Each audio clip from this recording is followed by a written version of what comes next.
Boa tarde a todos. Primeiramente, gostaria de agradecer o convite da SPACV Rio de Janeiro. Sempre é um prazer para mim participar desse importante evento em um estado que eu tenho tantos amigos.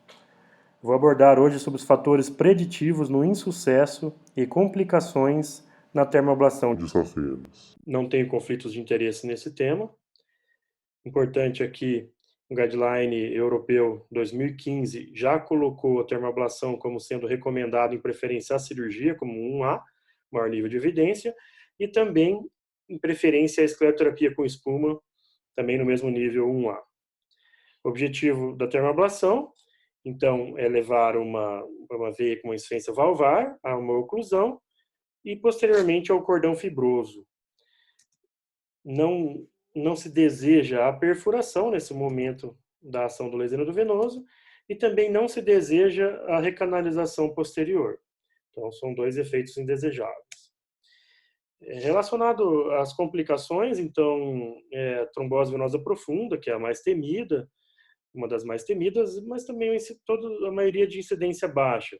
Então, TVP 0 a 5,7%, a trombose induzida pelo calor endovenoso, que é uma particular aí da termoablação, de 0 a 16%, lesão neurológica, 1,3%, queimaduras de pele, 0,14 a 1,32%, dor e equimose, 2,5% a 100%, e outras complicações mais relacionadas a relatos esparsos de casos, fístulas arteriovenosas, quebra da fibra, infecções e abscessos. Então, a trombose venosa, ela comete mais comumente as veias musculares da perna, após a termoablação, e tem uma ocorrência de 0 a 5,7%. Prevenção são fazer os scores de risco para a trombose, como o do Caprini, por exemplo, e individualizando ali caso a caso e decidindo a profilaxia medicamentosa vai ser necessária ou não. O tratamento da trombose pós-laser deve seguir as recomendações habituais de anticoagulação plena, numa trombose convencional, mantida por 3 meses. A trombose induzida pelo calor, então, esse autor e seus colaboradores, em 2017, avaliaram 4.799 termoablações, identificaram a trombose induzida em 70 pacientes, então aproximadamente 1,5%. É um resultado compatível com os dados apresentados até então na literatura. Os fatores associados a maior incidência nesse estudo deles, então, veias calibrosas, múltiplas flebectomias e o sexo masculino.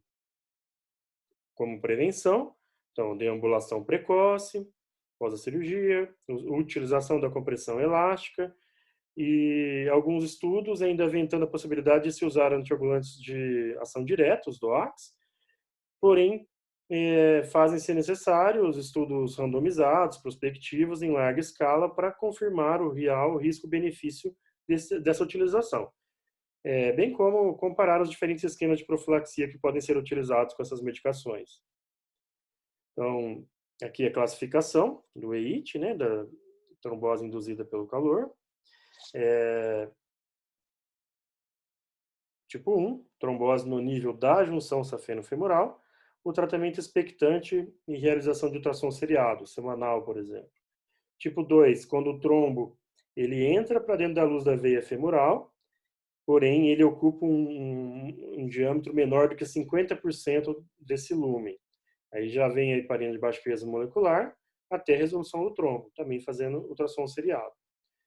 Classificação tipo 3, então a extensão do trombo já para dentro da luz da veia, então já um trombo já é maior que 50%, ocupando maior que 50% desse diâmetro, também heparina de baixo peso, e aqui já entra a antivitamina K. Observe que essa classificação e esses estudos foram feitos ainda relacionados à heparina e à antivitamina K.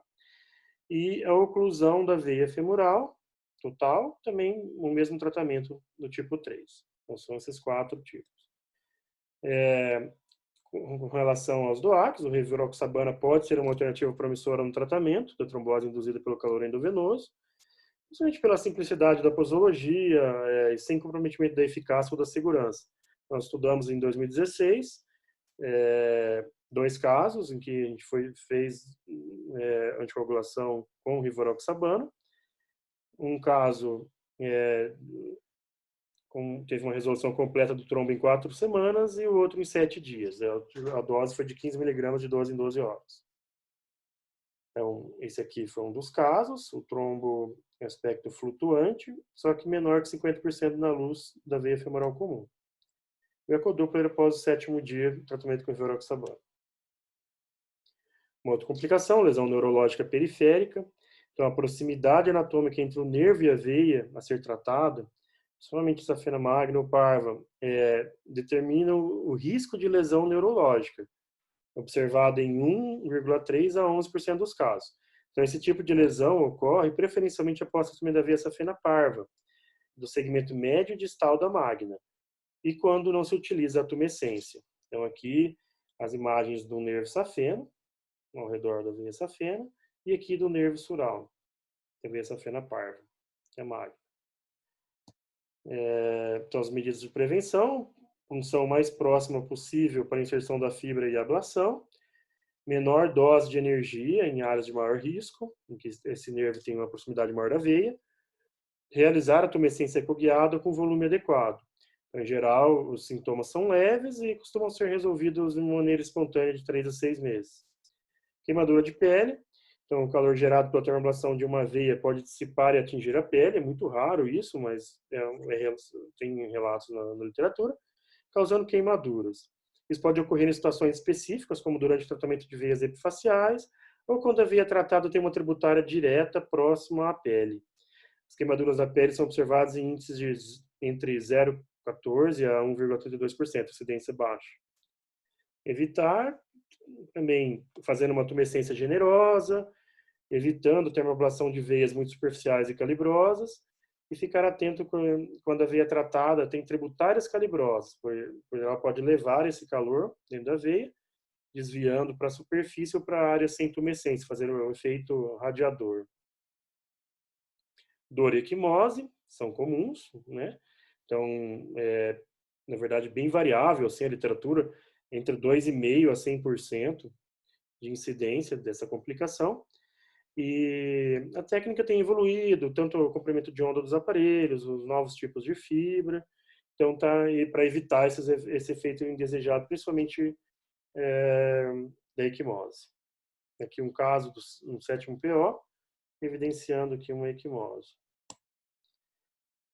Fístulas arteriovenosas, daí já bem raros, os mecanismos incertos de formação, mas geralmente as hipóteses, lesão concomitante da artéria e da veia durante a tumescência, aplicar a tumescência, e também a transmissão da energia térmica da veia para uma artéria vizinha. A maior parte dos casos descritos é de achados ultrassonográficos precoces, até 30 dias. E geralmente os pacientes são assintomáticos. Tratamento conservador, na maioria desses casos, dos assintomáticos, e a presença dessa fístula está mais relacionada à recanalização, então ao insucesso. Tratamento cirúrgico nos casos de fístula de alto fluxo e sintomas de insuficiência cardíaca de alto débito. Nós relatamos um caso também na literatura, fístula arteriovenosa, após a termoablação de uma veia acessória lateral.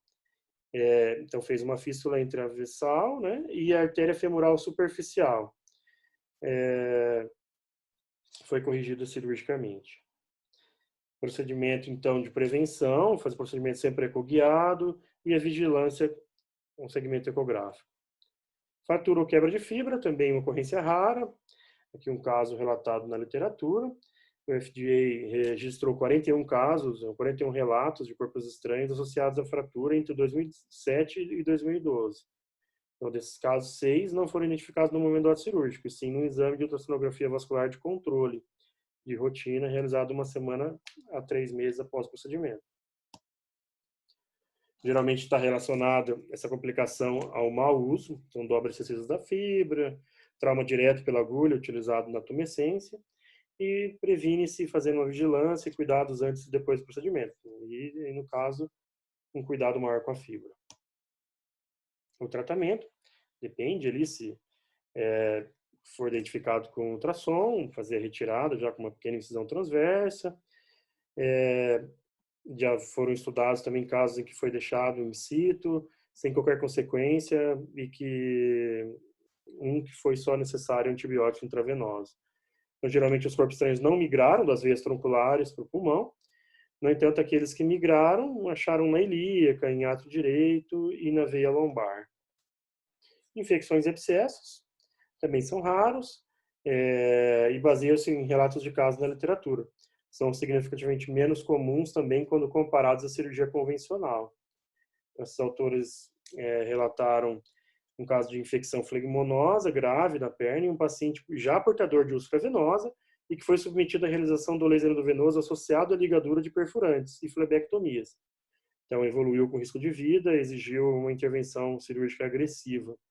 Concluíram que o laser endovenoso é uma técnica confiável, eficiente para o tratamento das varizes, não sendo contraindicado nesses casos de úlcera venosa aberta concomitante, embora tenham tido esse caso. As medidas para minimizar o risco de infecção, então, pacientes com úlcera ativa, cobertura da ferida, exclusão total das feridas abertas do campo operatório, através da utilização de campos cirúrgicos. Além disso, devem ser fortemente consideradas a utilização de antibióticos pré-operatórios, baseados nos resultados da cultura da úlcera. Muito obrigado.